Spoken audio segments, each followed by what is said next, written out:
বাচ্চা বানালো, গোবৎস। কিসের বাচ্চা? দেখেন গরুর পূজা কিভাবে শুরু হয় পৃথিবীতে প্রথম। গোবৎস পূজা, গরুর বাচ্চার পূজা কিভাবে? সে স্বর্ণগলি গরুর বাচ্চা করে জিবরাইল আলাইহিস সালাম যে জমিনে এসেছিলেন, ওই ফেরেশতার পায়ের নিচের একটু মাটি সে বুদ্ধি করে প্যাকেটে রেখে দিছিল। সে গরুর বাচ্চা বানায় স্বর্ণ দিয়ে গলিয়ে ওই মাটি এটার মধ্যে ঢুকাই দিছে ভেলকি দেওয়ার জন্য। স্বর্ণ দিয়ে বানানো গোবৎস গরুর বাচ্চার গায়ে যখন সেই মাটি ছুঁড়ে দেয়া হলো, এখন বাছুরের ভেতর থেকে ভ্যাঁ ভ্যাঁ আওয়াজ আসতেছে। কি আসতেছে? সবাই তো অবাক। সামিরি বলে, আরে তোমরা যে 70 জন দিয়ে মুসা আলাইহিস সালাম রে পাঠাইছো ওইদিকে, এত ঘুরতেছে, আল্লাহরে খুঁজে পায় না, আল্লাহ তো এটার ভিতরে ঢুকছে। নাউজুবিল্লাহ বলবেন না?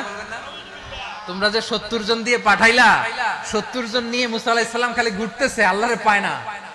পাবে কেমনে? আল্লাহ তো নাউজুবিল্লাহ এটার ভিতরে। সেজদা দাও। এই সেজদা দিয়ে গেল। আল্লাহর নবী হারুন আলাইহিস সালাম বললেন, খবরদার, এটা সুস্পষ্ট শিরক।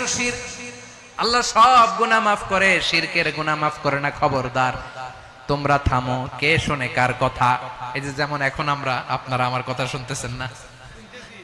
শুনতেছেন? হারুন আলাইহিস সালাম বললেন, খবরদার, এই শিরকি কাজে তোমরা সংযুক্ত হয়ো না। তোমাদেরকে কি মনে নাই আমার ভাই মুসা আলাইহিস সালাম কি বলছে? আল্লাহ শিরক মাফ করে না, খবরদার।